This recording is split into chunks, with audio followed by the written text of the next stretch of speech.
Well, Brad, you had an interesting week. You said last week that Chelsea was going to come in tonight. We were going to record this podcast, and Chelsea would be 6 points further along. They'd be rocking and rolling, ready to finish, top half. But Yeah, that's not really what happened. I guess we'll have a little look at Chelsea tonight, right? guess so. This is Red Card Radio.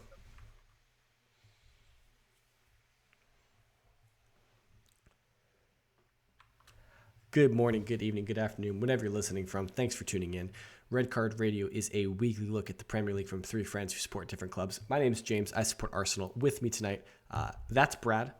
He supports Chelsea. I'm not sure if he's melancholy or if he's happy or whatever his emotions are, but we'll figure it out. And down below, that's Sean. He supports Tottenham Hotspurs. I think he's just vibing at this point. But boys, as always, how are we doing? What's going on? What's up? Pain. What was it like 3 weeks ago? Sorry to be there. Fantastic. Yeah, was it fantastic? It was. 3 weeks ago? It was. We went from fantastic to the international break to pain. Man, that's so strange how quickly that happens at Chelsea Football Club. All the time. All right. Before we get into why Brad's in pain, and if you don't already know, but before we get into it, if you could hit that subscribe button, ring the sub notification bell if you just stumbled across us, leave a comment down below, join our Discord, which is in the description. We do a lot of conversations in there, talk about football, chess, F1, all kinds of things. If you're on one of the podcast sites, if you could hit it with a follow, leave a 5-star review if your platform so allows, and do all those things. It would really help us out, help grow the podcast, reach new people, and just continue to let us have fun like this, which we really, really enjoy. And we really appreciate you guys. So with that out of the way, what we've got on offer in this episode today, we're basically going to cover match week 29, all the games that have been played since Saturday. At this point, I think that's 13 total. If I'm not mistaken, if my math was correct, it might be 14. I'm not. You think it's 14? Okay, maybe it's 14. I trust you. I think it is 14 actually. So we got 14 games to cover. We're not going to cover all of them in depth. We do have a few that we will need to touch on specifically for some implication situations that have arose out of them. And that's what we got on offer. Tomorrow we'll have a news episode. We'll flesh out some of these news stories. Talk a little bit about F1 before Friday. We have our preview episode where we'll talk about match week 30. But as this is the review episode, before we get too deep, let's take a quick gander at the Premier League table, just so we can all be on the same page. As always, in first position, for the last 6 weeks or whatever it is, 7 weeks, Arsenal are in first. They still have an 8-point lead over City, who are in second, though City one less game played. Up to third at this point is Newcastle on 50 points. Tottenham are still holding on to fourth, though they're equal points with fifth place United, who have 2 games in hand against Tottenham. Brighton and Hove are in sixth, within striking distance of fourth. Aston Villa, who were vibing in 11th, if we can recall last week, are up to 7th. They're within a shot of Conference League. They could. We'll have to talk about Unai Emery and how well he's got them playing. Liverpool are down to 8th. Brentford are down to 9th. Fulham round out the top 10. They are in 10th. 11th is Chelsea. Could I stop you there? Because it is pandemonium behind. Could we touch on some of the games that happened this week and then update? I feel like we need to do it in that order because of the insanity that is the back half. Sure. We may need to touch on the games and then say, because of all of this calamity, now here's your back half. Yeah, so we could do that. We could quickly pull you in on specific results for the back half. Just a couple. Yeah, so if we look at the back half of the table of games that were played, Crystal Palace was hosting Leicester. Crystal Palace, Roy Hodgson, 97.5-year-old Roy Hodgson, gets a victory. That's Palace's first victory. So they beat Leicester 2-1. Still look confused. Poor man. Yeah. Poor man. Bournemouth beating Fulham was a huge one. Yeah, so we got, you're going out of order and confusing me. Oh no, Bournemouth. Nope, you're right. Bournemouth and Fulham up ahead. I apologize, Sean. I was trying to help. Yep, I appreciate it. So yeah, Bournemouth beat Fulham. That was big. It was huge for Bournemouth. Now, Mitrovic, of course, wasn't there. Marco Silva wasn't there. We will get into specifics there as well. Forest and Wolves played to a 1-1 draw, so not a big help for either one of them. Villa popping up into 7th is mostly due to the fact that they beat Chelsea 2-0 at Stamford Bridge. West Ham beat Southampton 1-0. That's huge for West Ham. Very bad for Southampton. Everton got a draw against Spurs. That's really good for Everton. And then Leeds Forest. Yeah, today Leeds beat Forest 2-1, and Villa continued. They beat Leicester 2-1. So if you're tracking there were a few games there. So that if we flip back to the league table and take a look at this, Crystal Palace are looking pretty nice up in 12th. They're on 30 points. Leeds are also looking fairly decent. They're up to 13th. They're on 29 points. Wolves 14th on 28 points. West Ham are up to 15th on 27 points. I think that was taking them out of the relegation zone. Everton, yeah, they were in the relegation zone. Everton are in 16th. They're on 27 points. Nottingham Forest 17th on 27 points. Bournemouth 18th on 27 points. So we've got 4 teams on 27 points. Goal difference is all that separates them. Now, West Ham and Everton have significantly improved goal differences compared to Nottingham Forest and Bournemouth. Nottingham Forest and Bournemouth are -28 and -30, respectively. So Everton are -18 and West Ham are -9. So if it comes down to goal difference, it really is only coming down to Nottingham Forest and Bournemouth. Now, Leicester are in 19th on 25 points. And then languishing still in 20th is Southampton on 23 points. So Southampton needs a lot of help at this point. They are more than one game removed from a safety position. So they need a lot of help. But the good thing is that with so many teams so compacted, with all the teams as compacted as they are at the bottom of the table, it kind of feels like every match is a relegation rumble for a lot of these bottom half teams. Yeah. Right. Yeah, it does feel like that. Every time they clash. I mean, we had a few of them this week, and it completely shook up. I mean, Bournemouth with their win early on Saturday, they go from 19th to what are they, 14th now? Bournemouth. They pulled up. No, Bournemouth are still in 18th, but they're in that equal point category with up to 15th, right? Okay. So it's that mesh at the 14th. Well, maybe it was West Ham I was thinking of that got the 3 points that took them from 24th. So that's what it was. Yeah. That West Ham getting those 3 points pulled them from 19th to 15th, and that's enormous for breathing room reasons. Yep. Although they still are level on points, as we mentioned, with 18th. But they have such a superior goal difference, which is really, really important. 9. Which is really Nine's important. Huge. Yeah. Yeah.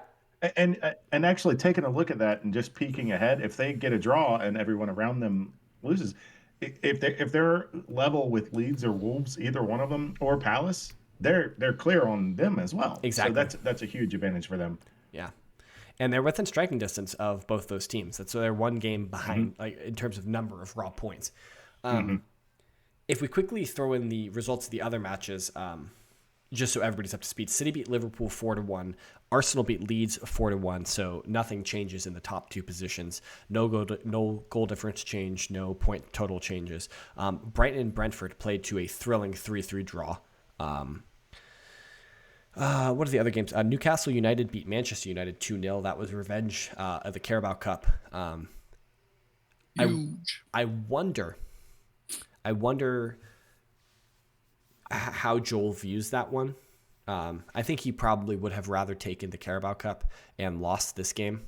Would be my supposition. But there is a situation where, and I'm here for it, where Manchester United don't finish in the top 4. And Newcastle do, and United are left looking in, and I would be very happy about that. I think we are all here for that future. Yeah, I don't think realistically Joel wants to be 6 points back and level on points with United. with Manchester United. I do have to differentiate that because the Battle of the Uniteds were decided this weekend. So United by itself is now Newcastle. Okay. All right. So we were referring to Manchester United as Manchester. Yes. Not Man U. Maybe they'll just be Manchester instead of because we always just refer to Newcastle United as Newcastle, right? So maybe we'll just refer to Manchester United as Manchester. Yeah. We're going to confuse so many people, but I'm here for it. Like, I just got confused. Because we don't even use the city name when we talk about city. We just say city. Yeah, we do. Yeah. So when we say Manchester, it is Manchester United. True. All right. We might have a new thing growing here. But that was, I mean, those are the specific results of this weekend.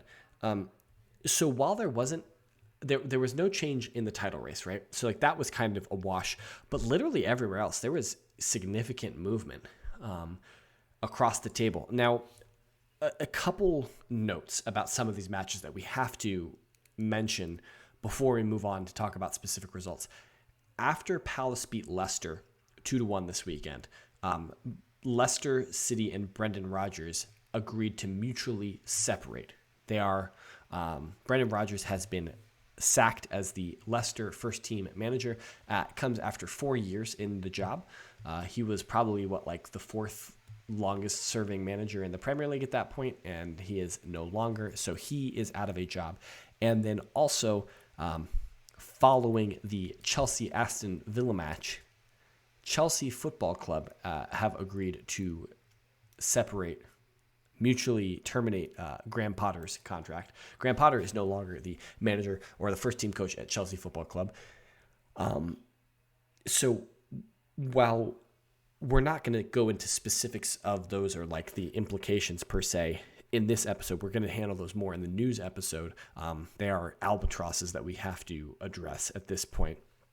So you'll have to check back tomorrow for Brad's specific feelings and emotions about those, or specifically about Chelsea. As a quick aside, I did see some humorous suppositions that Brendon Rodgers would end up at Tottenham over the summer. I don't know how you would feel about that, Sean, if Brendon Rodgers came to Tottenham, but maybe we'll have to find out Sean's response about that on the news episode tomorrow.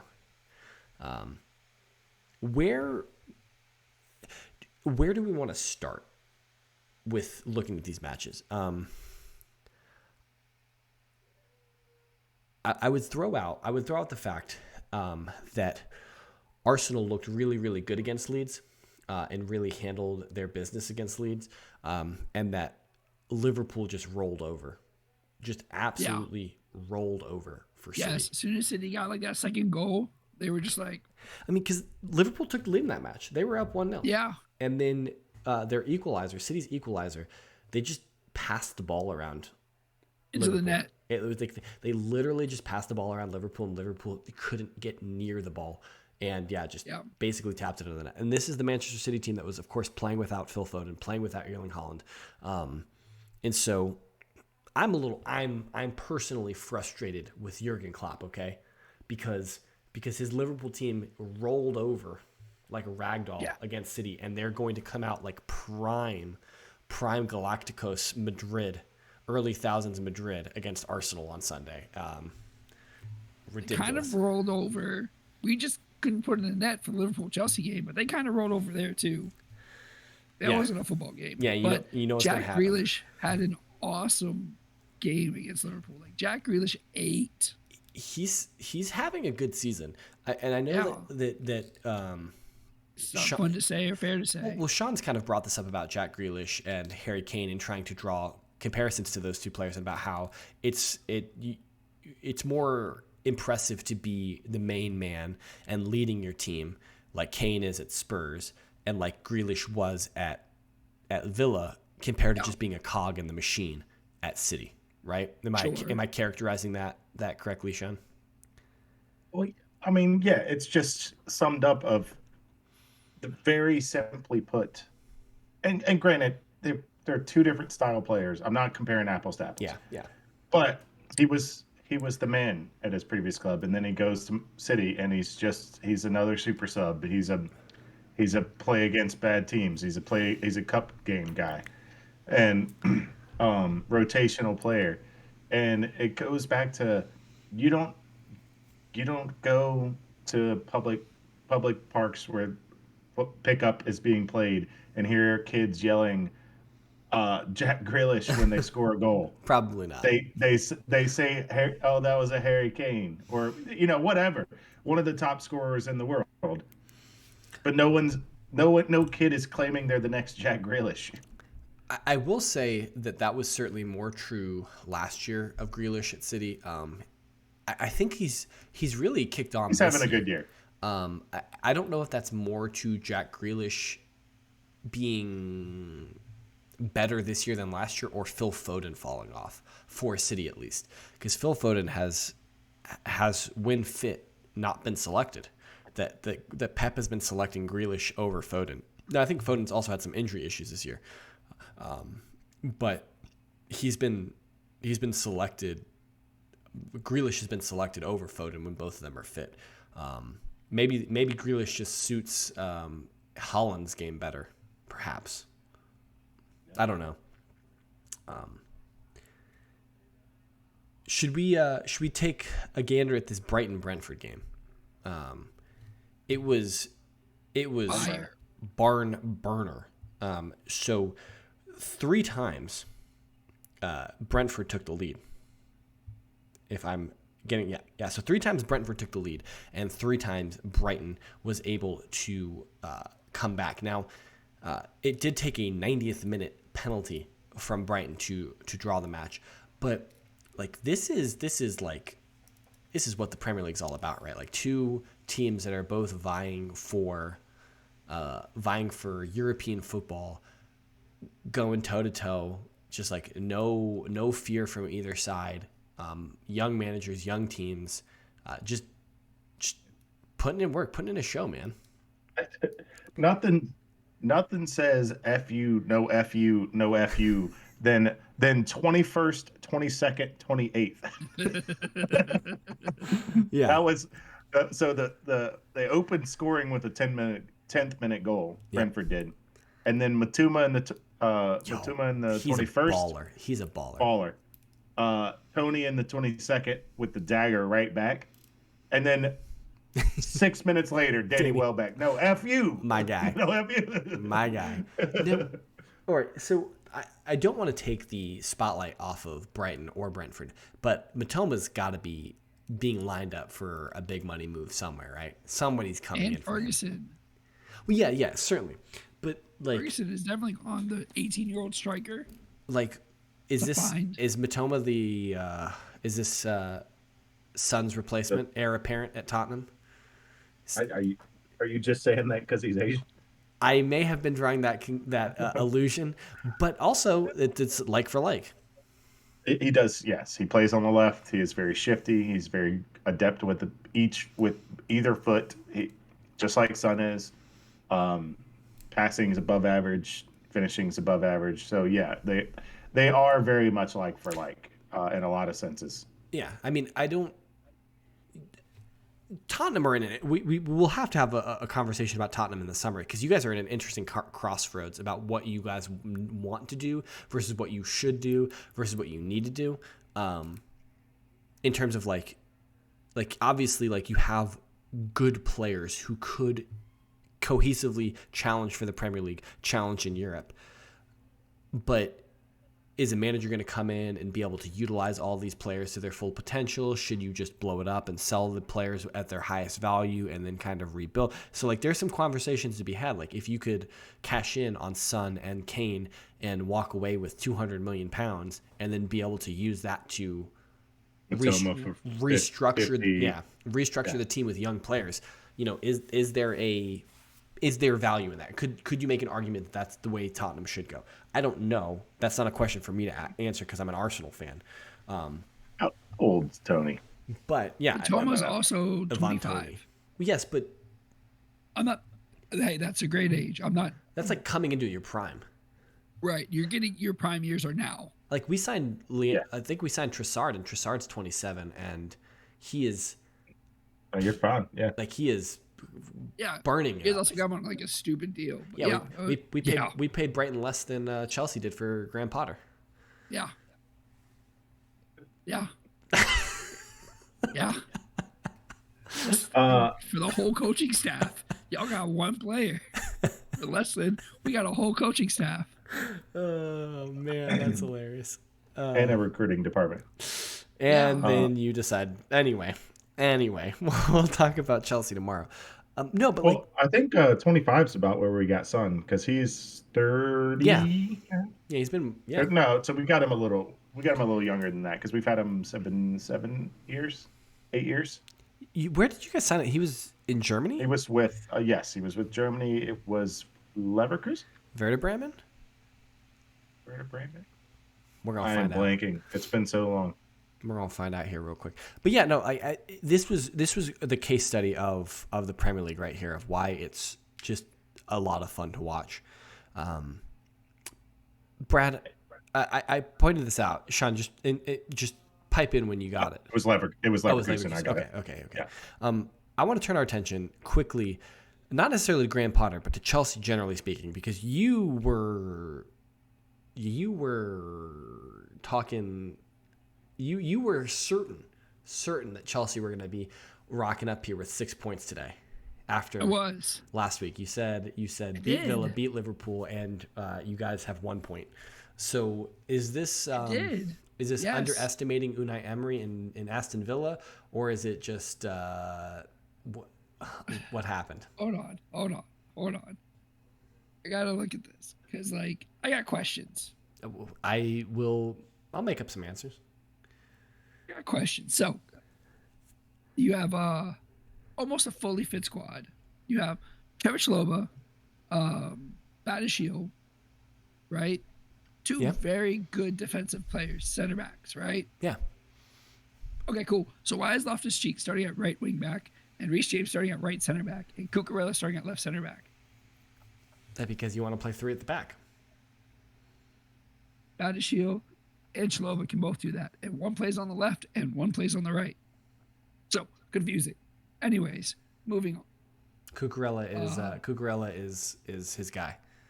Just throw that out there.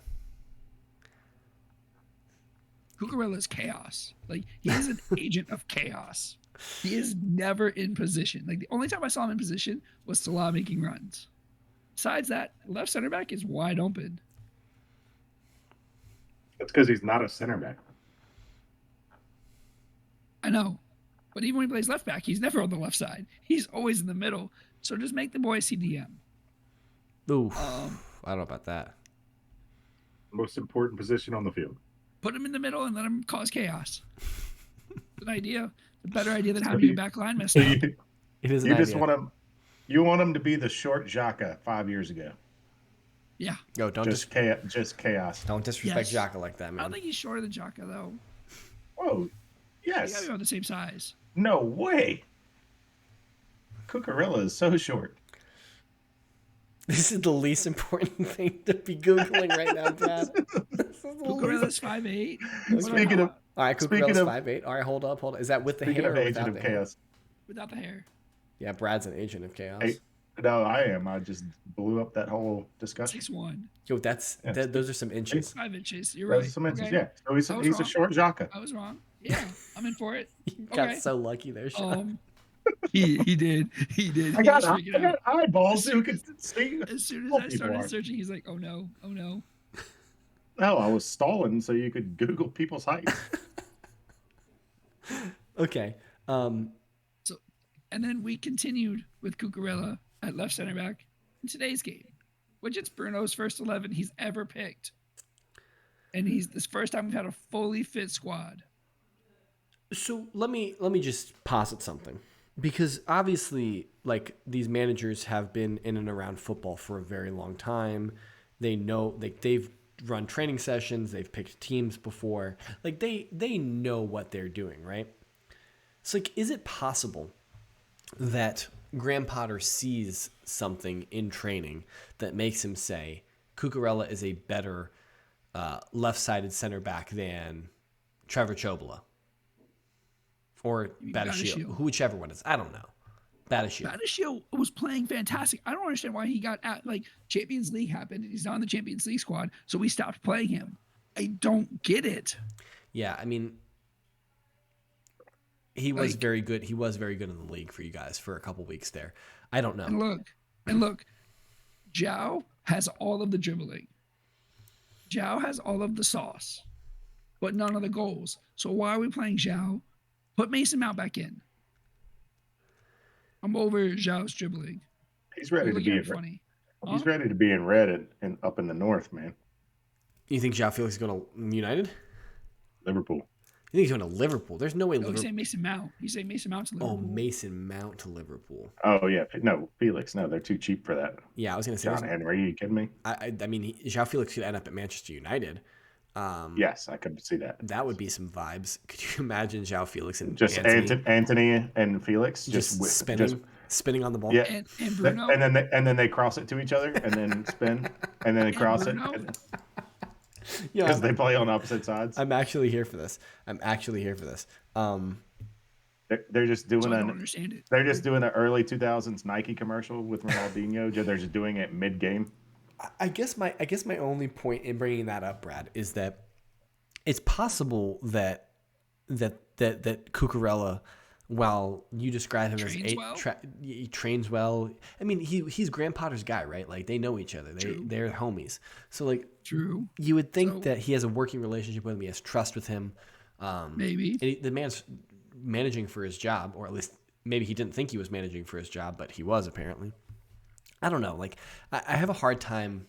Like, we don't see it all. That's all I'm saying. Right. And today, if you're expecting Salah on the right, Cucurella did a pretty good job on him, like the last game, and then when Salah came in today. So maybe that's what the thought process was. Either way, team selection is crazy. We're back to not scoring goals. Like, I mean, when you guys were scoring goals, that was a purple patch. Like you guys, it was like if you looked at your averages and then you scored like 2 goals, 3 goals, like when you were scoring goals like that, that was an aberration. And like, and that happens sometimes where like, oh, you just like things are clicking and going right for you. But that was always, you guys were always going to come back to the mean. I mean, yeah, 12 shots, 3 shots on target was a handball. That handball made me so mad. Kai Havertz's goal today. Yeah. On Tuesday. Sorry, we record on Tuesday, guys, for those that don't know. Because had his arm not been there and it hits off his chest or stomach or anywhere else, it's still going in the goal. Yeah, but you understand why. You understand why it's called. Yes, it was a handball. Yes, it was correctly adjudicated. VAR did its job. Yeah. But like... Yeah, it's frustrating when it's like, if you just eliminate the hand, does the hand do anything? And you're like, no, it wouldn't have done anything, but it still touched the hand, so you can't score a goal, of off. Course. Yeah, so. Yeah, I'm not mad about it. I'm just like, that's where we're at right now. Quickly, you were also very worried that Anthony Taylor would come in and ruin the match. You assumed that you would need to be able to come in here and say at least one thing about Anthony Taylor, and you've not said a single thing about Anthony Taylor. So, is the beef with Anthony? Play a football game. There was no game to ruin. Is the beef over with Anthony Taylor? No, but there was no game to ruin here. So okay, it shall continue. Sean, I want to get your take on this Everton result. Why? Because I don't want to talk about it. Okay. Why do we know? I realize we have to talk about it, unfortunately. Yeah. That was a heck of a goal. It's just inexplicable why you're down 10 men at that juncture. So, for those who didn't keep score at home, there was the Everton red card was a red card. Unfortunately for that guy, Kane antagonized. Yes. I can fully admit that. Okay. Kane came over, pushed over the player, hit him with his leg, kicked the player.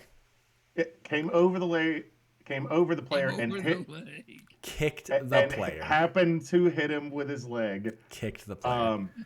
The player comes to his defense. There's a slight shoving match. It goes a little longer than it should have, and the guy's hand goes high and hits him in the face.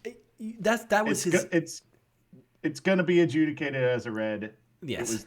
It was misfortune for the other guy because it just happened to go high. I think he was looking to push and it just scooted or something. I don't know what happened to make it go high. This and Kane's face was there.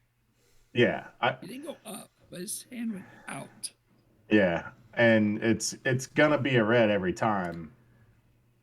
Yeah, I mean, at that point, same as our red. You might as well just punched him. Sold it. Yeah. You might as well just hit him at that point. You're absolutely right. Like if you're gonna put hands to face or neck, you might as well just punch somebody, right? Especially not the first contact. Like if that were the first push, at that point all eyes are on them because they've already shoved a time or two. Yep. And Kane sold it pretty well. It's not a selling it at that point. Every push, and then he realizes it's on his face. So he does the cover up and fall. He does the cover up and fall. 11 times 20 is 220. There are 219 other players that would have done that on this weekend. Oh, look, I'm not like it's not Kane selling it. Every player is taught if you get a hand to your face in a dead ball situation, you hit the deck. Hell, even not a dead ball situation. Or not a dead ball situation.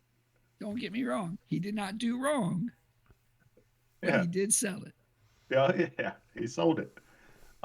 There was a question of if a finger happened to go in an eye, which it looked close. I didn't get an angle on the other side of Kane, but it looked like it would have been close. And in any event, you go to so we get a goal after that with an obvious penalty. Keane obviously fouled Romero in the box. That was a clear penalty, which we buried a few moments later. But then to look so poor up a man is ridiculous. You know? Yeah. Everton said, here's the win. Yeah. No, they didn't. They were trying to snatch it away from us. And we looked so poor. Like we receded and just figured, we'll just defend with 11 and don't worry about it. Which I think is a legitimate thing to do. I think in Tottenham's situation, it's legitimate to do. The issue is no one closing down Michael Keane in that situation. And maybe you don't expect the center back to hit a ball like that, but nobody stepped to the ball. And he's a professional football player.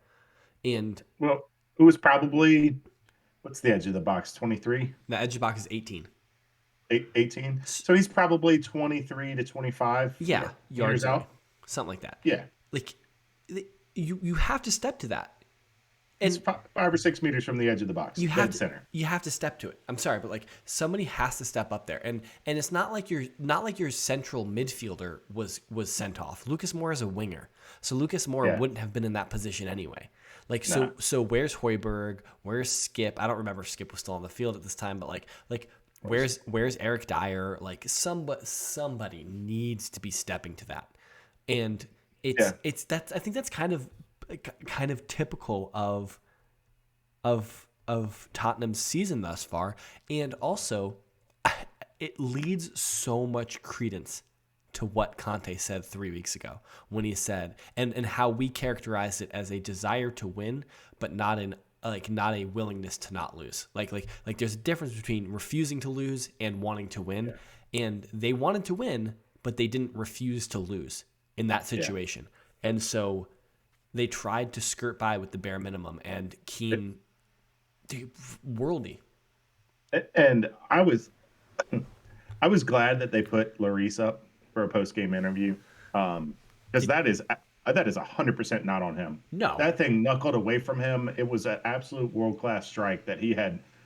No chance. No chance. Even if he's going that way and he's already on the move, he's not. It was knuckling into the side net, the top left or top right.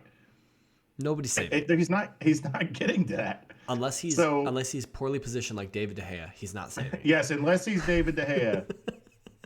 and already poorly positioned. Yeah, no, yeah, you're right though. It was an extremely poor challenge by Lucas Moura to put us down to 10 and 10. That's especially from a seasoned veteran like him. Yeah, you don't expect that out of a 28-year-old winger. You can't do that. Who's got plenty of he came from PSG. You have plenty of high level experience in the Champions League and the Premier League and Brazil World Cup. He plays for the Brazil World Cup. Like, you have plenty of high level experience, high intensity stakes on the line games. Yeah. Where you should know better than this. Agreed. He knew what he did. It almost looked like I was just about to say that, Brad, is like he knew it too. He knew it too because he went to the ref, he pleaded his case, and then he was like, "You're right," and just hung his head and walked off. I mean, we've all played sports. You know when you mess up, and you're like, your first reaction is, "That was not what I meant. That's not what I intended." Yeah. And like he overreached. He stretched for something. Yeah. He didn't quite get there. He ended up landing on someone's ankle. And it's always a red card. And it's unfortunate. And his reaction wasn't like, "Oh no, please don't send me off." His reaction was like, "I know I screwed up." It was less like, give me a yellow. Yeah. It was less like, yeah. It was just, but to the grander point, you can't be doing that. Like, I think I said in the pre-production, it was late, errant, and violent. Yeah. And those three, whether it's your first tackle or your last, those combination of those three are gonna send you off. It's gonna be your last. It's gonna be your last no matter what. If you combine those three in a tackle, you will be sent off. All right, let's quickly close out with this. Not necessarily quick. We don't have to be quick if we don't want to. But this Newcastle Manchester United result, the United versus Manchester result. Joe Willock, Callum Wilson, 2 second-half goals for Eddie Howe's men. See them leapfrog Manchester in the table, and now United are up to third. Go ahead. All I was gonna say was I just feel like there was a seance, like a ghost was removed from the room. The ghost of Fergie passed. I felt like that second goal was the nail in Alex Ferguson's Sir Alex. Let me address him properly. Don't say that. Sir still Alex alive. in his coaching coffin, where the days are done of United being down 1-0 in the second half. Fergie time. And just Fergie time, somehow pulling it out to win 2-1 or 3-2. The days are done. That second goal, just bam. And old Baldy on the sideline was looking defeated. Yeah. He looks real down when he's down. I think go for it, Brian. Joe Willock goal was awesome. So I agree with you. It was a team goal. I agree with you, but when you watched it beforehand, like in the play leading up to it, it was like turnover. Like it was like it looked schoolhouse to a degree, in that like no one got the ball and retained possession for any amount of time until Newcastle strung like 4 passes together, and then Joe Willock scored. And then it was a schoolhouse goal, like 3 headers to put it in the net. Like if you watch, it's just like turnover, United's ball. Turnover, Manchester's ball. Like, it was just like, come on, can anyone retain possession here? But like, look, like, I'm obviously happy anytime Joe Willock scores. I'm a big Joe Willock fan. Highland boy, like, played for Arsenal, had meaningful minutes, needed to go somewhere else to further his career. Went to Newcastle under Steve Bruce, was a big player for Steve Bruce. They signed him permanently, and then Steve Bruce got sacked, and you're kind of like, is Joe Willock still going to like retain his spot at Newcastle? And he's kicked on under Eddie Howe and has become an important player for Newcastle, whether that's starting every week or being rotational. Like, he's willing to put in a shift, and he's always got an eye for goal. So I couldn't be happier for Joe Willock and for Newcastle. I would be very, very happy. So, and this is the we're allowed to still root for Newcastle phase of the Saudi Arabian ownership of Newcastle. But like I'd be very happy for Newcastle United to finish 3rd or 4th and for Manchester United to finish 5th. Like, I would be very happy. Manchester United finishing 5th, I'm happy for. Now, if Newcastle finished 4th or 3rd and Manchester finished 4th, that does not look like a fun top 4 to me. But it is what it is. Hey, how's it going? Question. Yeah, Brad. How many games has Veghorst started since coming in? Bro, get this man. Like, they're so, like, every single one of them, it seems like he doesn't ever not play. Got to get that money's worth out of that loan, buddy. Yeah, they had to pay Besiktas whatever it was. Why not just put Rashford up top? I do. Because he's a winger. He's better coming off the sides. I agree with you, Sean, but he can play 9. He can put play. Martial up there. Put Martial at the top. Like, at least he might get a goal. He's 4'11". No, Martial. Never mind. I was thinking. I thought you said Anthony. Martial. Oh. Anthony. I was like, Anthony can't play up top. No, his first name is Anthony. Martial. Maybe that was what. Yeah. Anyways, but Anthony Martial could play up top. He has before. Yeah, he can. He's got the skills too. More Veghorst, but again, maybe Ten Hag sees something in practice that says Veghorst, you should start. I do got something fun. It's Dutch. I do got something fun for you guys.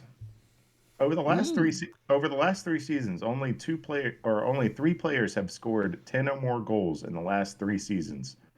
I will give you 2 of them. Your task tonight is to give me the third. The 2 others in this conversation are Mohamed Salah and Harry Kane.